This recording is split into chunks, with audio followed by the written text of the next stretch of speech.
सब लोग खैरियत से होंगे। आज की इस वीडियो के अंदर थोड़ी सी तफसीलात आपके साथ शेयर करूंगा। आज जो हम बात करेंगे, सबसे पहले तोशा खाना के मामले के ऊपर बात करेंगे। वो तोशा खाना जिसके ऊपर मौजूदा हुक्मरान इत्तेहाद की पूरी सियासत खड़ी हुई है और वो तोशा खाना का इल्जामात लगाते हैं खान साहब के ऊपर। अब तोशा खाना के हवाले ने अदालत के अंदर क्या मौकिफ दिया है वो आपको बताऊंगा। उसके साथ साथ स्पीकर साहब ने कुछ मजीद इस्तीफे मंजूर कर लिए हैं, उनके हवाले से भी थोड़ी सी बात होगी और कुछ चीजें हम जिक्र करेंगे। हमारे मुल्क की जो इस वक्त हालत है उसकी क्या वजह है और हमारे जो लीडरान हैं और जो गैर मुल्की या मगरबी लीडरान हैं उनमें क्या फर्क है, इसको समझना बड़ा जरूरी है। अच्छा, सबसे पहली चीज जो मैं आपसे शेयर करना चाहता हूं वो है स्पीकर साहब ने मजीद जनाब 35 इस्तीफे मंजूर कर लिए हैं पाकिस्तान तहरीक इंसाफ के। आपको याद होगा कि वो स्पीकर साहब कहते थे कि जब तक वो खुद नहीं आएंगे तो इस्तीफे मंजूर नहीं हो सकते। अब अचानक ऐसा क्या हुआ, कौन सी ऐसी तब्दीली आई कि जनाब उन्होंने इस्तीफे मंजूर कर लिए हैं? वो यही है कि उनको पता है कि खान साहब वापस आ जाएंगे पार्लियामान में तो किसी ना किसी तरीके से इस्तीफे मंजूर करो। लेकिन ये इस्तीफे मंजूर करने से अगर वो ये समझ रहे हैं कि इससे उनकी हुकूमत बच जाएगी और पार्लियामान जो है वो मुस्तहकम हो जाएगा, मेरा नहीं ख्याल कि कोई ऐसी सूरत होगी, टू बी ऑनेस्ट। इसलिए कि जो जो इस्तीफे मंजूर होते जाएंगे वहां पे इलेक्शंस तो करवाने हैं, इस्तीफे खाली मंजूर नहीं करने, वहां पे फिर इलेक्शंस भी करवाने। अच्छा, पहले जब इन्होंने 30-35 इस्तीफे मंजूर किए थे और ये कहते थे कि हम ज़िमनी इंतखाबात वहां पे करवा देंगे, आगे से खान साहब ने कहा कि सारे हल्कों में मैं खुद इलेक्शन लड़ूंगा।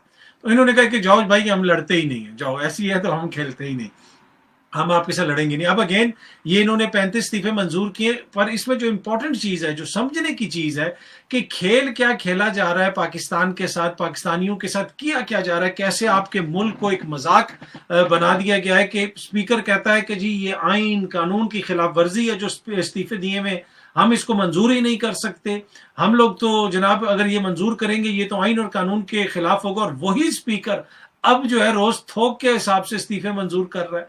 तो ये देखें कि ये लोग समझते कि ये इस मुल्क को, इस कानून को, आइन को जूते की नोक पे रखते हैं। जो दिल करता है वो करते हैं, दिल करता है इस्तीफे रोक लिए, दिल करता है इस्तीफे मंजूर कर लिए। इसके ऊपर मैं आगे भी आऊंगा कि हमारे जो लीडरान है और गैर मुल्की जो लीडरान है उनमें क्या फर्क है और हमारी जो ये बदहाली है वो उसकी एक बुनियादी वजह है। पर एनीवे ये इस्तीफे इन्होंने मंजूर किए हैं और मंजूर इसलिए किए हैं कि जनाब इनको पता है कि अगर खान साहब आ गए तो पार्लियामेंट के अंदर, पार्लियामेंट में हमारे लिए कोई मसाइल पैदा हो सकते हैं। लेकिन ये बेसिकली वही कर रहे हैं जो इमरान खान चाहता है। वो यही चाहता है कि जनाब ये इधर से इस्तीफे हमारे मंजूर हों और दोबारा इलेक्शन हो। एक पार्लियामेंट जिसके अंदर 70 जो है वो इस्तीफे हो चुके हैं, बाकी भी हो जाएंगे। तो जब सारे मंजूर हो जाएंगे तो कैसे वो पार्लियामेंट चल सकती है? ना उस पार्लियामेंट को अवाम की जिस तरह आप तायद हासिल है, इसलिए कि आधी से ज्यादा पार्लियामान तो खाली पड़ी हुई है। पर एनीवे इनकी ख्वाहिश है कि किसी ना किसी तरीके से सेंटर के ऊपर जो है वो चिपटा जाए, सेंटर के ऊपर लटका जाए और तूल दिया जाए। तूल इसलिए दिया जाए कि फिर नए इलेक्शंस में जाने तक हम कोई अपना बयानिया बनाए, कुछ करें, पर वो होता हुआ मुझे नजर नहीं आ रहा। जहां तक मैं तोशा खाना के ऊपर भी आऊंगा, जहां तक बयानिया का ताल्लुक है, अब ये नया बयानिया एक बनाने की कोशिश की जा रही है। कल मियां नवाज शरीफ साहब ने भी रिपोर्टर से बात करते हुए जनरल बाजवा और जनरल फैज को कहा कि वो जिम्मेदार हैं, पाकिस्तान के अंदर जो कुछ हुआ वो डॉन अखबार में उसकी खबर भी लगी हुई है, वो भी तफसीलात हैं, वो वीडियो वगैरह भी है, साफियों ने उसकी ट्वीट्स वगैरह भी की। ये सब कुछ क्यों हो रहा है? ये नया बयानिया बनाने की कोशिश की जा रही है कि देखें जी हम बाजवा साहब के खिलाफ हैं, जनरल फैज के खिलाफ हैं, वो जो वोट को इज्जत दो, वो तो पहले आप उस वक्त इदारे के ऊपर इल्जामात लगाते थे, अब नई स्टैब्लिशमेंट के साथ आप चाहते हैं कि आपके ताल्लुकात बेहतर रहें। बल्कि खान साहब तो ये कहते हैं कि नई स्टैब्लिशमेंट के होते हुए चीजें काफी पीछे हुई हैं और जो पिछली स्टैब्लिशमेंट है सियासी तौर पे चीजें थोड़ी सी बेहतर हुई हैं। और ऑल्दो कि वो ये भी कहते हैं कि उनके कॉल्स वगैरह आ रही हैं, लेकिन मेरी जो उनसे मुलाकात हुई थी नए आर्मी चीफ के हवाले से, उन्होंने मुस्बत बातें की थी कि वो उस तरह मुदाखलत नहीं हो रही, पर कुछ लोग जो है अभी भी कर रहे हैं, गड़बड़ वगैरह कर रहे हैं। पर एनीवे, पर जिस जनरल बाजवा को और जनरल फैज को ये इल्जाम लगा रहे हैं वो तो इमरान खान के बकौल इनको लेके आए हैं। जिस तरीके से रजीम चेंज हुई वो उसमें जो उनका किरदार था, इमरान खान तो खुल के अब कहते हैं कि वो जनरल बाजवा ने हमारी हुकूमत गिराई इनकी मदद से, क्योंकि मकसद ये था कि शहबाज शरीफ की हुकूमत को लाया जाए, नून लीग की हुकूमत को लाया जाए, पीडीएम की हुकूमत को लाया जाए। पर अब ये अपना बयानिया बनाने के लिए, वोट को इज्जत वाला जो 2 वाला बयानिया वापस लाने के लिए नई स्टैब्लिशमेंट को तो कुछ कह नहीं सकते, इसलिए कि उधर से डरते हैं। انہوں نے وہی ریٹائرڈ جنرل باجوہ اور جنرل فیض کے اوپر حملے کرنا شروع کر دیے، اور ساتھ ان کے داماد نے بھی کچھ دن پہلے الزامات لگائے اور اب میاں صاحب بھی الزامات لگا رہے ہیں۔ اینی وے یہ تو سچویشن ہے جناب آپ کے اس بیانیے کی اور آپ کے استعفوں کی۔ توشہ خانہ پہ جناب شہباز زرداری مولانا حکومت بھاگ گئی ہے۔ یہ وہ لوگ ہیں جنہوں نے اپنی ساری سیاست حالیہ عرصے میں آپ دیکھیں تو توشہ خانہ کے اوپر کھڑی کی ہوئی ہے کہ عمران خان نے توشہ خانے سے یہ چوری کر لیا، عمران خان نے توشہ خانہ سے وہ کر لیا، توشہ خانے سے گھڑی لے گیا، توشہ خانے سے یہ لے گیا وہ لے گیا۔ اب جو ہے ایک بندے نے پٹیشن دائر کی، اس نے کہا توشہ خانہ سے جس کو جو جو گفٹ ملیں، جس ملک نے جو جو گفٹ دیے رکھیں ڈیٹیلز۔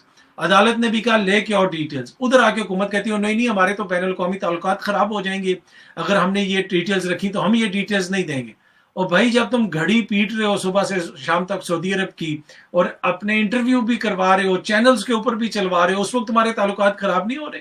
ساری سیاست آپ نے توشہ خانے کے اوپر کھڑی کی ہوئی تھی۔ جب میدان میں آئے وہ انہوں نے کہا آؤ رکھو، بتاؤ کہ کدھر عمران خان نے چوری کی ہے، کون کیا توشہ خانہ سے لے کے گیا، پوری ڈیٹیل سامنے رکھو۔ کہتے نہیں جی وہ نہیں ہم بتا سکتے، وہ تو نہیں، بس ایک گھڑی ہم پیٹیں گے۔ تو اس سے آپ اندازہ لگا لیں کہ وہ جو توشہ خانہ ہے وہ کیا ہے۔ بنیادی طور پہ اس میں کوئی غلط بات نہیں ہوئی۔ ہاں اگر وہاں سے کوئی غلط چیزیں ہوئی ہیں تو جنہوں نے گاڑیاں نکالی ہیں، گاڑیاں کس نے وہاں سے نکالی ہیں، دیگر چیزیں وہاں سے نکالی، کس نے کیا کیا نکالا ہے، وہ تمام تر ڈیٹیلز ضروری نہیں ہے کہ سامنے آ جائیں، اس لیے کہ کوئی بھی شخص وہاں سے پہ غیر قانونی حرکت کرے یا وہاں سے اس طرح کی کوئی چیز لے کے جائے جو آئین اور قانون کے خلاف ہے، چاہے وہ عمران خان ہو، نواز شریف ہو، زرداری صاحب ہو یا کوئی اور معزز شخصیت ہو، تو وہ ڈیٹیل سامنے نہیں آنی چاہیے۔ تو اگر آپ یہ کہتے ہیں کہ توشہ خانہ کا سب سے بڑا چور عمران خان، توشہ خانہ چور، تو بھائی پھر وہ تفصیلات رکھو نا سامنے، عدالت میں بتاؤ کہ یہ دیکھو جی ہماری یہ حکومت تھی، ہم نے تو کچھ بھی نہیں لیا اور یہ سب کچھ لے کے چلا گیا۔ اور وہی عدالت کہہ رہی ہے رکھو، پر وہاں پہ حکومت بھاگ گئی ہے، کہتی نہیں ہمارے غیر ممالک سے تعلقات خراب ہو جائیں گے۔ اور اس کے اوپر بیرسٹر سلمان ابو ذر نیازی وہ بھی کیس لڑ رہے ہیں، وہ بھی انفارمیشن کمیشن سے ان کے حق میں فیصلہ آیا ہوا ہے، وہاں پہ بھی کانٹیمپٹ کی پروسیڈنگز چل رہی ہیں۔ ادھر بھی کہا جا رہا ہے کہ حکومت یہ ڈیٹیلز رکھے کہ 1947 سے اب تک توشہ خانہ میں کیا کیا گفٹ آئے، کس کو کیا گفٹ ملے اور کون کیا لے کے گیا، اور وہ بھی کیبنٹ ڈویژن نہیں دے رہا۔ تو یہ حالت ہے کہ صرف باتیں کرنی ہیں، صرف جو ہے وہ گپ شپ لگانی ہے، اس کے اوپر سیاسی چالیں چلنی ہیں، سیاست کے طور پہ اس کو استعمال کرنا ہے سیاسی مقاصد کے لیے، لیکن توشہ خانہ کی جو ڈیٹیلز ہیں وہ سامنے نہیں رکھنی، وہ کسی کے سامنے نہیں رکھنی۔ کیوں نہیں رکھنی وہ میں نے آپ کو بتا دیا، اس لیے کہ ان کے پاس ہے کچھ نہیں۔ اگر وہ ڈیٹیلز سامنے آئیں گی توشہ خانہ کی تو اس میں سب سے پہلے یہ خود پکڑے جائیں گے۔ اچھا دوسری چیز یا تیسری چیز جو میں آپ سے شیئر کرنا چاہتا ہوں وہ بڑی امپورٹنٹ ہے کہ ہمارے ملک کی یہ حالت کیوں ہے کہ مطلب ابھی ہم ایک ارب ڈالر کے لیے کبھی اس کے آگے بھیک مانگ رہے ہیں، کبھی اس کے آگے بھیک مانگ رہے ہیں، کبھی کیا ہو رہا ہے، کبھی کیا ہو رہا ہے، کبھی کدھر جانا پڑ رہا ہے۔ ابھی وزیر اعظم صاحب کی ایک اور ویڈیو آئی ہوئی تھی، میں وہاں پہ گیا تو میں نے مانگنے نہیں تھے، انہوں نے کہا کہ میں شرمندہ ہو رہا تھا، لیکن اس کے باوجود جناب پھر بھی میں نے ہمت پکڑی اور میں نے کچھ اور مانگ لیا۔ تو یہ ساری چیزیں جو ہیں وہ تو چلتی رہیں گی، یہ تو مانگتے پھرتے رہیں گے جو بھی انہوں نے کرنا ہے۔ پر یہ حالت کیوں ہوئی ہے ہمارے ملک کی، اس کی وجہ کیا ہے کہ آج ہمارے ملک میں اتنی بدحالی ہے، اور جو دیگر ممالک ہیں ادھر جو ہے چیزیں جو ہیں وہ ڈیفرنٹ ہیں، وہاں پہ چیزیں اور طریقے سے ہوتی ہیں۔ تو اس میں تھوڑی سی آپ کو مثال دینا چاہتا ہوں۔ مثال میں آپ کو یہ دینا چاہتا ہوں کہ ہمارے حکمرانوں اور باہر کے حکمرانوں کے اندر فرق۔ آج آپ نے بھی خبر پڑھی ہوگی، کل سے خبر آ رہی ہے کہ نیوزی لینڈ کی جو پرائم منسٹر ہیں جن کی 42 سال عمر ہے، انہوں نے کہا کہ میں 5-6 سال سے وزیر اعظم ہوں، اب میں اس کام کی وجہ سے مجھ پہ اتنا بوجھ پڑ گیا ہے کہ میں نہیں سمجھتی کہ میں صحیح طریقے سے اس کو آگے لے کے چلوں گی۔ میں وزیر اعظم تو آگے بھی بن سکتی ہوں، لیکن جتنا اس کام کی ذمہ داری ہے میرے اوپر، وہ اب میں اور زیادہ ذمہ داری برداشت نہیں کر سکتی۔ یہ جو ہے بہت مطلب کہ ایک جیسے آپ کہہ سکتے ہیں اعصاب کے اوپر آپ کے سوار ہوتا ہے، آپ کو صبح شام محنت کرنی پڑتی ہے۔ جب آپ اپنی قوم کی اور ملک کی خدمت کرنے کے لیے وزیر اعظم بنتے ہیں نا، تو پھر آپ کی یہ حالت ہوتی ہے کہ 42 سال کی عمر میں بھی وہ کہہ رہی ہے کہ بس میں اب آگے دوبارہ وزیر اعظم نہیں بنوں گی، دوبارہ وزیر اعظم کا الیکشن نہیں لڑوں گی، کیونکہ میں ایک طرح سے برن آؤٹ ہو گئی ہوں، میں نے جتنا کام کیا مجھے لگتا ہے کہ اب مجھ میں اتنی ہمت نہیں رہی ہے۔ یہ پر ادھر جو ہے یہ اب میاں صاحب لندن میں بیٹھے ہوئے ہیں اور ابھی بھی وہ کہتے ہیں دوبارہ جناب ایک باری فیئر شیئر، ان کے حامی سپورٹرز یہ نعرہ لگاتے ہیں۔ تو اگر جب آپ ملک اور قوم کے لیے सियासत करें और मुल्क और कौम के लिए हुकूमतें चलाएं ना, तो फिर आपके ऊपर इतना बोझ होता है कि वो चलाना कोई आसान काम नहीं होता, बहुत बड़ी जिम्मेदारी होती है। अगर आप एक घर के सरबराह हैं और आपके घर में 4-5 बच्चे हैं, तो वो कितनी बड़ी जिम्मेदारी होती है आपके ऊपर कि अपने खानदान को लुक आफ्टर करना। इंसान उस उम्र में, मतलब जिस भी उम्र में हो, पूरी उसकी उम्र जो है उस फिक्र में गुजर जाती है कि मैं अपने बच्चों का मुस्तकबिल किस तरह करूंगा, अपने माँ बाप को कैसे लुक आफ्टर करूंगा। तो भाई जो 22 करोड़ की जिम्मेदारी जिनके ऊपर हो, उनकी इतनी इतनी बड़ी तोंदें होती हैं, उनके इतने इतने मोटे चेहरे होते हैं, इतनी उनके रौनकें लगी होती हैं कि वो डिजाइनर कपड़े पहने हुए दुनिया घूम रहे फिर रहे हैं। उनको तो खून खुश्क हो जाना चाहिए कि मेरे बच्चे जो है 22 करोड़ आधे बच्चे भूखे सो रहे हैं, खुराक नहीं है 45% बच्चों के पास मुनासिब, उनके चेहरों पे खुशियां। ये होते हैं लीडर जो 42 साल की उम्र में वो कहती है कि मैं नहीं समझती कि मैं इंसाफ कर सकूंगी इस सीट से, अपनी कौम से, अपने मुल्क से, और मैं अब दोबारा वजीर आजम का इलेक्शन सीख नहीं करूंगी। ये जेसिंडा आर्डन ने कहा, ठीक है। और वो जो न्यूजीलैंड जैसा मुल्क जो दुनिया का तरक्की याफ्ता मुल्क है, उसमें क्या मसाइल हैं, पर वो कहती है कि मुझे ये मेरे जो कौम को ये जो मसला है वो मसला है, ये मसले सारे मैं इस जगह पे मैं नाकाम हुई हूं, मैं ये हल नहीं कर सकती। वो जो तरक्की याफ्ता मुल्क है जहां पे सारे आसूदा लोग हैं, उनके हुक्मरानों को अपनी कौम की इतनी फिक्र है, और वो कहते हैं कि हम वो नहीं कर सकेंगे जो मुझे करना चाहिए अपने मुल्क के लिए, तो लिहाजा मैं आगे दोबारा री इलेक्शन सीख नहीं करूंगी। हमारे जो है वो मैंने आपको मिसाल दे दी। और दूसरी बात यूके की जो है, मैंने सुबह सुबह खबर लगाई, बीबीसी पे खबर चल रही थी कि यूके के जो प्राइम मिनिस्टर हैं उनके हवाले से पुलिस ने कहा है कि उनका एक वीडियो क्लिप इंस्टाग्राम पे नजर आया है जिसमें वो एक वीडियो में बात कर रहे हैं और अपनी हुकूमत की किसी पॉलिसी की थोड़े से प्रमोट कर रहे हैं। चंद सेकंड का कुछ वो देर का क्लिप है, उसमें उन्होंने सीट बेल्ट नहीं पहनी हुई और गाड़ी चल रही है। और यूके पुलिस ने कहा है कि हमने ये वीडियो देख ली और अब हम इंक्वायरी कर रहे हैं, we are looking into this, हम इसको देख रहे हैं कि ये मसला क्या है, क्या इशू क्या है, हम इसको देख रहे हैं अब। और उसके ऊपर को जो वजीर आजम है डाउनिंग स्ट्रीट ने पहले ही वजीर आजम ने माफी मांग ली है कि जी ये मुझसे गलती होगी, चंद सेकंड के लिए या मिनट्स के लिए मुझसे वो मैंने बेल्ट उतार दी थी, मैं वो वीडियो बना रहा था, गाड़ी चल रही थी, पर ये मेरी गलती है, मैं इस पर माफी मांगता हूँ। उसने पुलिस से भी माफी मांगी है, कौम से भी माफी मांगी है। पुलिस ने अभी तक माफी कबूल नहीं की, उन्होंने कहा हम देखेंगे अब इस पे फाइन होगा, क्या होगा, क्या वो करेंगे। और ये हालत है। और हमारे मुल्क में जब वजीर आजम का अदालतों को मतलूब बेटा बाहर से आता है तो वजीर आजम की सरकारी प्रोटोकॉल की गाड़ी में मफरूर बेटे को जनाब अदालतों में पेश किया जाता है।